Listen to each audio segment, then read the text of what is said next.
Meron nga palang 4 na pasyente yung kalbo for today's video. Isang madaling trabaho sa katatlong baradong inidoro, may kasama pang jackpot. Let's go!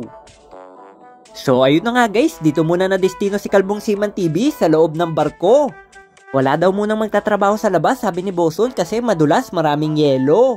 Dahil hindi ako naniniwala guys, i-check natin na makagawa ng halo-halo. Weather update tayo guys for today's video. Buksan ang pinto. Wala ng snow guys. Grabe ang kapal ng snow guys. Yan o. Kapal o. Sheesh! Napakaangas par. Grabe. Anytime pwede magmais con yelo. Kaya pumasok na kagad ako sa loob para unahin yung madaling trabaho. Tapos isunod natin yung baradong inidoro na may kasamang imbutido. Sheesh! Ito lang pala yung papalitan natin guys, sabitan ng shower. Napaka-easy, mas mahirap pa nga pag may toyo yung jowa mo. Oh, she! Kaya samahan nyo muna yung kalbo, kukuha tayo ng kalamansi dito sa palengke ng barko.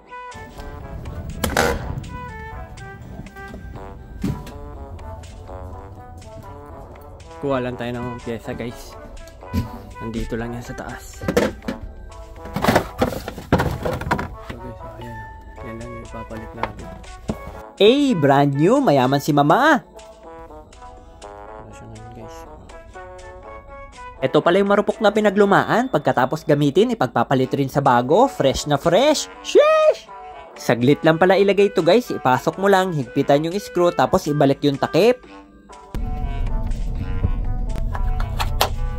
Right. Pwede nyo nasabit ito guys, oh. Bigyan ng 1-day warranty by Kalbong Seaman TV, oh yeah! Bago pala tayo pumunta sa baradong inidoro guys, kakain muna yung kalbo, baka mawalan tayo ng gana. Let's eat! Alam ko naman na ito yung paboritong subject nyo, chibuga na!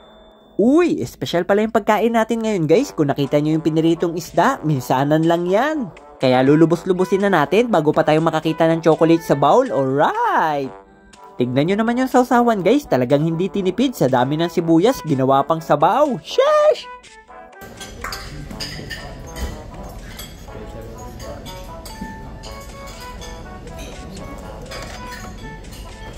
555, 5 pirasong isda lang, sapat na. Kay Eagleman nga guys, 2 piraso pa lang yung nakakain, nangingisay na. Pagkatapos mag food trip, ready na ba yung ating mga mamshi? Tuturuan kayo ni Kalbong Seaman TV kung paano magtanggal ng bara sa inidoro. Let's G! Unang gagawin mga mamshi, pintahan natin tong first bowl kung anong laman.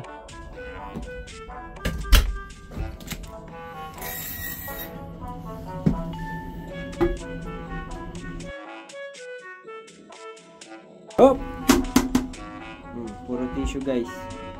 Unang inidoro, buti tissue pa yung laman. Try nating i-flash. Tingnan mo, ipa-flash ko Try ko i-flash Ayaw. Pupuno lang yung bowl niya. Ayun na guys, napupuno na yung bowl niya. Puro tissue. Dahil barado guys, pumunta na tayo ng likuran nang makita natin kung anong bumara dyan. Tingnan natin doon sa labas. Syempre mga mamshi, bago tayo magluto, magsimula, magsuot muna tayo ng gloves para proteksyon. Mahirap na guys, baka mamaya biglang tumalsik kay Kalbong Seaman TV yan, makita nyo pang mag-eew! Okay mga mamshi, ready na yung kalbo para sa operasyon, baklasin! Unang gagawin, tanggalin yung takip. Pagkatapos tanggalin, ihanda yung plastic, baka biglang may sumirit. Handa na natin yung paglalagyan ng cheese makers. Tignan natin guys kung anong nakabala. Dahil nakahanda na yung plastic mga mamshi, luwagan naman natin yung hose clip. Luwagan lang natin tong rubber.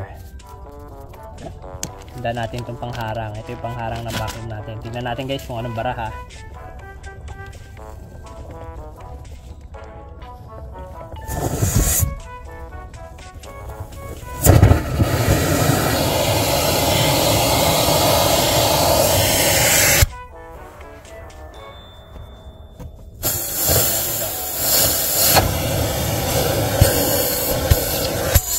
Kita nyo na ba yung bara guys?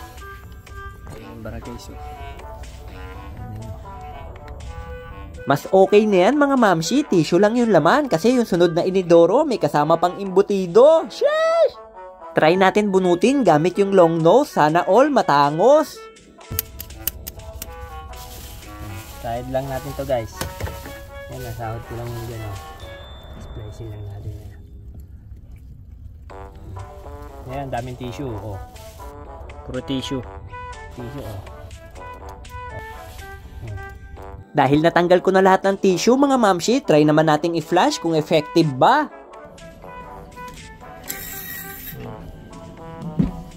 Ayan na siya kanina guys ha. Try natin i-flash ha.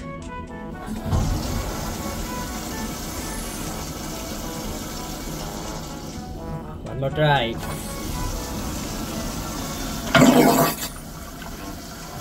Okay na. One more try. Ayun, success. Pumunta naman tayo sa embutido, sa isang inidoro. Ito yung target natin guys. Maraming laman yan sa loob. Grabe, kay first timer pala na kabina, kaya sumisenyas na, Shamone. Mag-ingat daw ako kasi may nanununtok. Pagkabukas ko guys, sana chocolate lang, kaya sinarado ko agad kasi nananapak.